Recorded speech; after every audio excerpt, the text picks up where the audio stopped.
previous video we have done types of unit cells. कल हम लोगों ने क्या डिस्कस किया था? कल हम लोगों ने डिस्कस किया था कि जो यूनिट सेल्स है वो कितने प्रकार की होती है. We have discussed, हमने क्या क्या पढ़ लिया था? Primitive और simple unit cell, face centered unit cell, body centered unit cell and end centered unit cell. ये चारों तरह की जो यूनिट सेल्स हैं वो कल हमने डिस्कस कर ली थी. Today we will discuss about hexagonal unit cell. कौन सी चिल्ड्रन? Hexagonal unit cell. ये जो hexagonal unit cell है, this hexagonal unit cell is a special type of unit cell. ये आपकी एक स्पेशल टाइप की यूनिट सेल होती है. कैसे पता चलेगा हमको? पहले हम एक हेक्सागोन, रेगुलर हेक्सागोन जो है वो ड्रॉ करते हैं. ये जो हेक्सागोनल यूनिट सेल है उसमें ये दो, एक ऊपर और एक नीचे, दो हेक्सागोन होंगे. उनके साइड्स को यूं हम मैच कर देंगे ऐसे, और इस तरह से ये जो सेल मिलेगी that is a hexagonal unit cell. अब हमें देखना है कि ये जो हेक्सागोनल यूनिट सेल है इसमें नंबर ऑफ एटम्स कहाँ कहाँ पर होते हैं. What is the position of number of atoms in an hexagonal unit cell. तो सबसे पहले हमें देखना है कॉर्नर्स पे. How many corners are there in hexagonal unit cell? At the corners. तो हमने पढ़ा है कि जो हमारी क्यूबिक सेल होती है, in cubic cell there are 8 corners. Cubic cells में जो होती है उसमें कॉर्नर कितने होते हैं? 8. Let us count the corners of hexagonal unit cell. 1 2 3 4 5 6. 6 ऊपर and 1 2 3 4 5 6 means 12. There are 12 corners in the hexagonal unit cell. तो हमने यहाँ पे नंबर ऑफ कॉर्नर लिख लिए 12. ठीक है, नंबर ऑफ कॉर्नर्स कितने हुए? 12. अब हमें ये देखना है कि जो यूनिट सेल है उसमें कॉर्नर पे जो एटम है वो कितना स्पेस ऑक्युपाई कर रहा है. Children, in cubic unit cell we have done that. In cubic unit cell the space occupied by atom is 1/8. जो एटम स्पेस ऑक्युपाई कर रहा था वो कितना था? That is 1/8. तो अब हमें यहाँ पे ये देखना है कि जो हेक्सागोनल यूनिट सेल है उस हेक्सागोनल यूनिट सेल में जो आपका एटम है वो एटम कितना स्पेस ऑक्युपाई कर रहा है. ठीक है, चलिए डायग्राम में देखते हैं. ये हमारा एटम है, स्फेरिकल शेप में होगा. तो हाफ एटम तो हमें दिख रहा है कि हाफ तो वैसे ही बाहर है. तो इस हाफ एटम को हम पहले से ही इग्नोर कर देते हैं, इसको पहले से ही हम बाहर कर देते हैं. तो हमारे पास बचा हाफ. अब ये जो हाफ एटम, हाफ स्फीयर बचा, उस हाफ स्फीयर में ये जो हेक्सागोन है, हेक्सागोन चूंकि फॉर्म कर रहा है तो हेक्सागोन में एंगल कितना होगा चिल्ड्रन? 120 डिग्री. ठीक है, 120 डिग्री एंगल होगा. और ये जो स्फीयर है, स्फीयर का एंगल टोटल कितना होगा? 360 डिग्री. मींस 120 20 के 3 एंगल्स होंगे. देयर विल बी, ये जो आपका हाफ बचेगा इसमें 120 20 के 3 एंगल्स होंगे. तो 3 एंगल्स होने का मतलब है दैट इज 1/3. ये कितना कवर करेगा? 1/3. अगर हाफ स्फीयर आपका 1/3 स्पेस कवर कर रहा है तो जो फुल स्फीयर है that will cover the space 1/6. तो ये जो पूरा स्फीयर है इसमें से कितना जो है वो यूनिट सेल के अंदर होगा? That is 1/6. ठीक है, तो अब इसमें हम कैलकुलेट कर लेते हैं. 12 into 1/6 that is equals to 2. Means number of atoms present at the corners of hexagonal unit cell that is 2. अब हमें देखना है कि ये जो हमारी हेक्सागोनल यूनिट सेल है इसकी बॉडी में कितने एटम्स होते हैं. How many atoms are present in the body of hexagonal unit cell.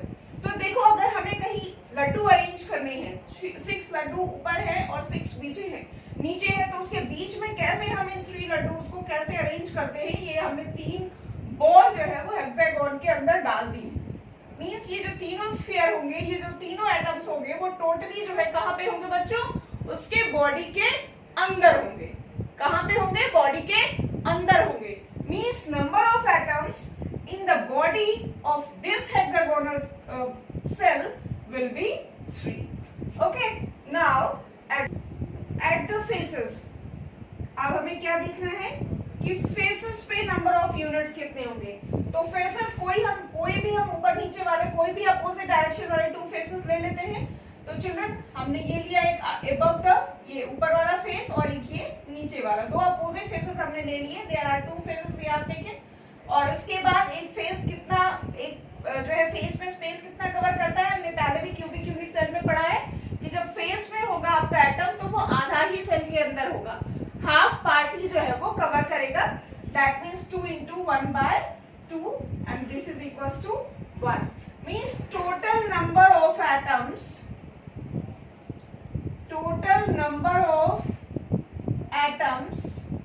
in a hexagonal cell. Total number of atoms in a hexagonal cell that is equals to 2 plus 3 plus 1 that is 6. ये आपकी जो hexagonal unit cell है it is a special type of unit cell. और इस special type की जो unit cell होती है हेक्सागोनल यूनिट सेल, इसमें नंबर ऑफ एटम्स कितने होते हैं children? 6। Okay, now we will discuss parameters of a unit cell.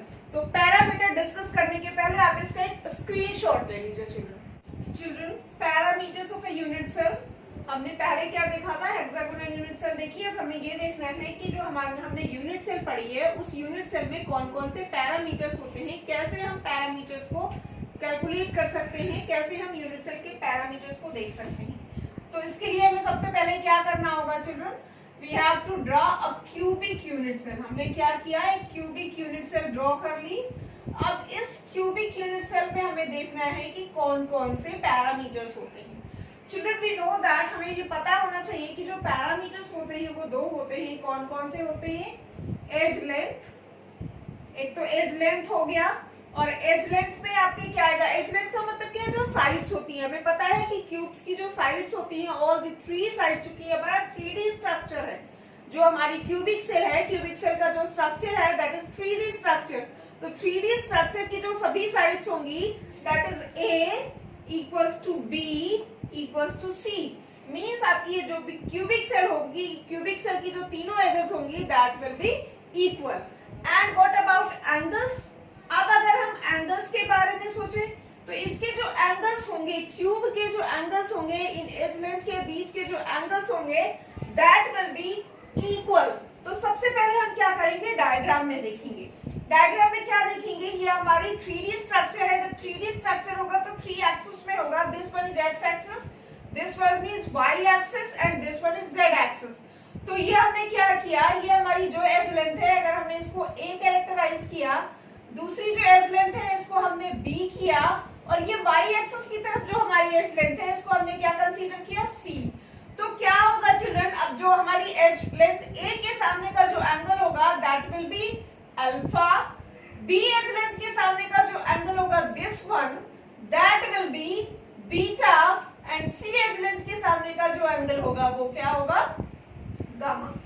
एक काम करते हैं, इसका जरा एक्सियल रिप्रेजेंटेशन देख लेते हैं क्योंकि वहां पर वो पूरी तरह से क्लियर नहीं है। अब ये हमारा 3D स्ट्रक्चर है। 3D स्ट्रक्चर में तीनों एक्सिस होंगे आपके, X axis, Y axis and Z axis. X axis पे हमने ये एज लेंथ कौन सी ली है, B। ये हमने जेड एक्सिस पे एज लेंथ ली है A, एंड वाई एक्सिस पे हमने कौन सी एज लेंथ ली है, दैट इज C। अब तीनों के सामने का एंगल हमें डिस्कस करना है। एज लेंथ A के सामने का जो एंगल होगा that will be alpha, edge length B के सामने का जो एंगल होगा that will be beta, and edge length C के सामने का जो एंगल होगा दैट विल बी गामा।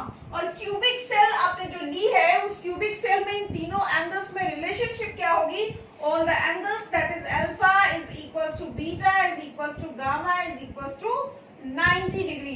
तो हमारी जो क्यूबिक यूनिट सेल है उस क्यूबिक यूनिट सेल के जो पैरामीटर्स हैं वो कौन कौन से पैरामीटर्स हैं, edge length and angles. Edge length A, B, C, all the edge lengths are equal, and angles alpha, beta, gamma, all the 3 angles are equal, and what is the value? क्या होंगे उनकी value क्या होगी, that is 90 degree. तो children ये आपको parameters clear हो गए। पैरामीटर्स में क्या होगा, एज लेंथ होगी और एंगल्स होंगे। एज लेंथ और एंगल्स ये आपने डिस्कस कर लिए हैं, ठीक है। तो अब आप इसका एक स्क्रीनशॉट ले लीजिए children. Types of unit cell on the basis of parameters. Children अब इसमें हमें ये देखना है कि जो हमारे पैरामीटर्स होते हैं, पैरामीटर्स हमने कौन कौन से पढ़े हैं, कौन कौन से पैरामीटर्स होते हैं, edges A B C and angles alpha beta gamma. अब इनके अरेंजमेंट के बेसिस पर हमें देखना है कि जो हमारी यूनिट सेल्स होती है वो यूनिट सेल कितने टाइप की होती है। ठीक है, तो वो 7 टाइप्स की यूनिट सेल हमने लिखी हुई है, that is cubic unit cell, tetragonal unit cell, orthorhombic unit cell, monoclinic unit cell, triclinic unit cell, hexagonal unit cell, trigonal और rhombohedral unit cells. These are the 7 types of unit cells on the basis of parameters. Parameter के basis पर हमने ये in unit cells को 7 parts में divide किया है। सबसे पहले हम डिस्कस करेंगे क्यूबिक यूनिट सेल। चिल्ड्रन जो क्यूबिक यूनिट सेल है, अभी तक हम जो भी पढ़ते आए हैं यूनिट सेल, वो हमने क्यूबिक यूनिट सेल के बारे में ही पढ़ा है। तो क्यूबिक यूनिट सेल में हम लोगों ने क्या देखा था, all the edges are equal, means a equals to b equals to c। जो हमारी क्यूबिक यूनिट सेल होती है, क्यूबिक यूनिट सेल में जो जितनी भी एजेस होती हैं, जो 3 एजेस होंगी, वो क्या होगी, इक्वल होंगी। And what about angles, angles alpha is equals to beta is equals to gamma equals to 90 degree. Means उनके बीच के जो एंगल्स होंगे, एजेस के जो एंगल्स होंगे, that will be alpha beta and gamma and their value will be 90 degree. वो कितने होंगे, 90 डिग्री। नेक्स्ट आपका है टेट्रागोनल यूनिट सेल। अब चिल्ड्रन ये टेबल जब हम देखते हैं एनसीईआरटी में, तो हमें लगता है इस टेबल को लर्न करना कितना मुश्किल है, लेकिन अब देखिए जरा, अगर हमने इस सिस्टम में इन सभी सेल्स को एक बार लिख लिया है, it will be easy for us. कैसे हम करेंगे, पहले हम एंगल्स को सेम रखेंगे, एंगल्स में कोई चेंज नहीं करेंगे। हम क्या करेंगे, पहले ये जो हमने एजेस लिखी है, जो लेंथ लिखी है, जो एज लेंथ लिखी है, उनमें पहले हम डिफरेंशिएट करेंगे। देखो भाई कैसे, एंगल्स हमने वैसे लिख लिए, alpha is equals to beta is equals to gamma equals to 90 degree. और एजेस में हमने क्या किया, a equals to b but is not equals to c। Means tetragonal में हमने क्या कर दिया, a को b के इक्वल कर दिया और c को इसके अनइक्वल कर दिया। किसमें, लेकिन आपको करना क्या होगा, आपको इसी सिस्टम में इन सेल्स के नेम लिखने होंगे। ठीक है, नेक्स्ट आपका है ऑर्थोरोम्बिक। अब ऑर्थोरोम्बिक में हमें क्या करना है, as a is not equals to b is not equals to c but angles alpha is equals to beta is equals to gamma is equals to 90 degree। तो देखो जरा तीनों में हमने क्या किया है, इन तीनों को इजीली लर्न किया जा सकता है ना। Cubic unit cell, all the edges are equal, all the angles are equal, that is 90 degree। Tetragonal में हमने एक एज को अलग कर दिया और बाकी के a equals to b but not equals to c, और एंगल्स क्या कर दिया, alpha is equals to beta is equals to gamma that is 90 degree. Orthorhombic में एजेस को भी हमने अलग कर दिया और एंगल्स को भी अलग कर दिया। अब उसके बाद हमारा आता है मोनोक्लिनिक यूनिट सेल। तो मोनोक्लिनिक जो यूनिट सेल है, उसमें हमारी तीनों एजेस जो है वो डिफरेंट होंगी एंड एंगल्स में क्या होगा बच्चों, alpha is equals to gamma that is equals to 90 degree but beta is not equals to 90 degree. इस केस में क्या होगा, जो हमारा अल्फा है वो गामा के इक्विवेलेंट होगा। अल्फा और गामा जो दो एंगल होंगे, that will be equal and their value will be 90 degree but beta will not be equals to 90 degree, beta आपका डिफरेंट होगा। उसके बाद आता है आपका ट्राइक्लिनिक यूनिट सेल। चिल्ड्रन जो ट्राइक्लिनिक यूनिट सेल होगी, इसमें ये जो तीनों एजेस होंगे, that will be different. All the 3 edges in triclinic unit cell is different and also all the angles are different। सबसे मजेदार है ना, क्या है सबसे मजेदार, कि इसमें जो है आपकी एजेस भी अनइक्वल है, एजेस भी इक्वल नहीं है और एंगल्स भी एक दूसरे के इक्वल नहीं है। तो इसको तो लर्न करना सबसे आसान हो गया भाई। Next one is hexagonal. Hexagonal unit cell अभी हम पढ़ के आए हैं। तो हेक्सागोनल यूनिट सेल में हमने क्या देखा था कि दो एज लेंथ थी, a equals to b but not equals to c। We have done it, ये आपका मिक्स्ड सेल होता है, a equals to b but not equals to c। और एंगल्स पे क्या था, alpha is equals to beta is equals to 90 degree and gamma angle हमने कितना फाइंड किया था उसमें, जब हम number of space covered by atoms count कर रहे थे, तो हमने गामा की वैल्यू क्या निकाली थी, 120 डिग्री। यस, मींस आपकी जो हेक्सागोनल यूनिट सेल होगी, in hexagonal unit cell a equals to b but not equals to c and angles alpha is equals to beta is equals to 90 degree. लेकिन जो third वाला angle होगा gamma, its value will be 120 degree children. Next one is trigonal or rhombohedral. In trigonal all the edges are same, a equals to b equals to c and alpha is equals to beta is equals to gamma, but these are not equals to 90 degree. जो आपका trigonal या rhombohedral unit cell होगा उसमें तीनों आपके unit sales, तो जो आपकी यूनिट सेल्स की जो एजेस होंगी वो तो सेम होंगी, एंगल्स भी सेम होंगे, लेकिन क्या होगा, ये एंगल्स सेम तो हैं but their value is not 90 degree. Clear children? तो ये है, these are the types of unit cells on the parameters, on the basis of parameters. अगर हम पैरामीटर्स के बेसिस पे एज लेंथ और एंगल के बेसिस पे यूनिट सेल्स को डिवाइड करें तो यूनिट सेल्स को 7 टाइप्स में डिवाइड कर सकते हैं। लगा टफ? लगा कठिन? आपको ये जो टेबल देख के लग रहा था कि इस टेबल को हम कैसे लर्न करेंगे, so we can easily learn it. इसको हम इजीली लर्न कर सकते हैं, बस थोड़ा सा इसको सिस्टमैटिक लिखने की जरूरत है। इन सभी यूनिट सेल्स के जो नेम है उनको एक सिस्टम में लिख लीजिए। उसके बाद हम क्या करेंगे, 3 स्टेप तक एंगल्स को सेम रखेंगे, जो आपकी एजेस हैं उनको थोड़ा सा चेंज करेंगे। फिर नेक्स्ट आप मोनोक्लिनिक में आपके जो एजेस हैं वो डिफरेंट है एंड 2 एंगल सेम है, उनकी value 90 degree, third one is not 90 degree. ठीक है? ट्राइगोनल आपकी जो यूनिट सेल होगी, ट्राइक्लिनिक यूनिट सेल में क्या होगा, एजेस भी आपके डिफरेंट है, एंगल्स भी डिफरेंट है। हेक्सागोनल हम पढ़ चुके हैं, पहले ही पढ़ चुके हैं कि हेक्सागोनल में 2 एज लेंथ आपकी इक्वल होंगी and third will be unequal and 2 angles will be equal, that is 90 degree and third one is 120 degree children. Next one is trigonal. Trigonal में हमने देखा कि तीनों एज लेंथ बराबर है, तीनों एंगल्स बराबर है, but one point to be noted, that is the value of angle will not be equals to 90 degree. Children clear? अगर समझ में आ गया है तो अच्छी बात है, इसका एक स्क्रीनशॉट ले लीजिए। तब तक आपने इसको स्क्रीनशॉट ले लिया तो ये रहा हमारा क्या, नंबर और types of unit cell on the basis of parameter. Parameter के बेसिस पे हमने इनको 7 पार्ट्स में डिवाइड किया है। एटम्स अरेंजमेंट के बेसिस पे चिल्ड्रन हमने कितने पार्ट्स में डिवाइड किया गया था, 4 पार्ट्स को। Unit cells were divided in 4 parts on the basis of atoms arrangement. कौन कौन सी थी भाई वो? सिंपल यूनिट सेल, कौन कौन सी हमने देखी थी, simple unit cell. Second one face centred unit cell. दूसरी कौन सी थी, body centred and next one end centre. All these 4 types of unit cells we have done on the basis of number of atoms या atoms arrangement। atoms arrangement के साथ हमने देखा था कि ये 4 टाइप्स की होती हैं। ये हमने पैरामीटर्स के बेसिस पे देखा कि हमारी जो यूनिट सेल्स होती है, types of unit cells are 7 types की यूनिट सेल होती हैं। तो अगर हम इसको थ्योरेटिकली कैलकुलेट करें तो कितनी यूनिट सेल्स होनी चाहिए, 7 into 4 that is 28 unit cell. कितनी यूनिट सेल होनी चाहिए, 20 यूनिट सेल। बट प्रैक्टिकली क्या देखा गया है, there are only 14 unit cells are present on these types. अगर हम पैरामीटर्स को भी और एजेस को भी दोनों पैरामीटर्स को भी और नंबर ऑफ एटम्स दोनों के बेसिस पे यूनिट सेल्स को काउंट करें तो टोटल कितने टाइप्स की यूनिट सेल्स होती हैं, 14 टाइप्स की यूनिट सेल्स होती हैं और इनको हम बोलते क्या है, ब्रेवियस लिव्ड।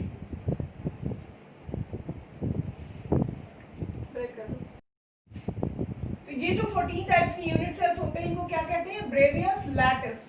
क्या कहते हैं, ब्रेवियस लैटिस। तो ये 14 टाइप्स के हमारे ब्रेवियस लैटिस होते हैं। अब हमें ये देखना है कि किस यूनिट सेल में कौन कौन सी हमारी पहले वाली यूनिट सेल्स होती हैं। जैसे क्यूबिक यूनिट सेल में है तो इसमें क्या क्या होता है, इसमें 3 टाइप्स की सेल्स होती हैं। कौन कौन सी 3 टाइप्स की होती हैं, that is simple unit cell, body centred unit cell and third one is face centred unit sales.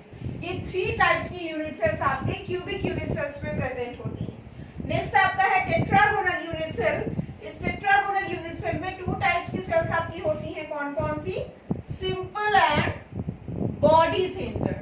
2 types की यूनिट सेल्स होंगी। कौन कौन सी होंगी चिल्ड्रन, वो सिंपल होंगी एंड बॉडी सेंटर्ड होंगी। थर्ड वन इज ऑर्थोरोम्बिक और ऑर्थोरोम्बिक में चारों तरह की यूनिट सेल्स प्रेजेंट होती हैं। All the 4 unit cells are present. कौन कौन सी, simple unit cell, body centred, face centred and end centred. All the 4 types of units are present in orthorhombic unit cell. Next is monoclinic and monoclinic में आपकी कौन सी होती है? Monoclinic में केवल 1 सेल होती है, मोनोक्लिनिक में मोनोक्लिनिक में 2 सेल्स होती हैं, that is simple and centred. 2 types की यूनिट सेल्स आपकी मोनोक्लिनिक में होंगी, सिंपल एंड सेंटर्ड। ट्राइक्लिनिक में केवल आपकी एक सेल होगी, that is only simple unit cell. Again hexagonal तो आपको पता ही है कि जो हेक्सागोनल यूनिट सेल है that is mixed unit cell, mix होती है, उसमें मिक्स्ड कैरेक्टर्स होते हैं, इसमें भी आपका 1 होगा। And last one is hexagonal, trigonal, और ट्राइगोनल में भी आपके एक ही यूनिट सेल होती है जैसा सिंपल। ठीक है, तो इस तरह से ये आपके 7 जो सेल्स हैं, 7 सेल्स में इस 14 टाइप्स के आपके ब्रेवियस लैटिस होते हैं। जरा काउंट कर लीजिए, 3 to 5, 5 and 4 9 to 11 12 13 14। तो ये 14 ब्रेवियस लैटिसेस जो है वो प्रेजेंट होते हैं आपके। Is it clear children? तो ये हमारा रहा types of unit cells on the basis of parameters. Children आज हमने क्या क्या पढ़ा? Types of parameters. कौन कौन से पैरामीटर्स हमने देखे? Edges and angles. एजेस और एंगल्स को हमने देखा। फिर पैरामीटर्स के बेसिस पे हमने कैलकुलेट किया number of unit cells, how we can calculate the number of unit cells on the basis of parameters। और उसके बाद हमने देखा ब्रेवियस लैटिस की ब्रेवियस लैटिस कैसे फॉर्म होते हैं और किस तरह से होते हैं। तो चिल्ड्रन अगर आपको ये पसंद आया है तो आप इस वीडियो को देखने के बाद इसके कमेंट बॉक्स में कमेंट जरूर करेंगे। अगर आपको कुछ डाउट्स हैं तो आप उन डाउट्स को क्लियर करोगे। Okay, if you have done this, अगर आपको कोई डाउट है तो आप डाउट पूछोगे, और अगर आपको हमारा वीडियो पसंद आया है तो आप उसको लाइक करोगे, शेयर करोगे और जो है उसको सब्सक्राइब करोगे। Okay children, thank you.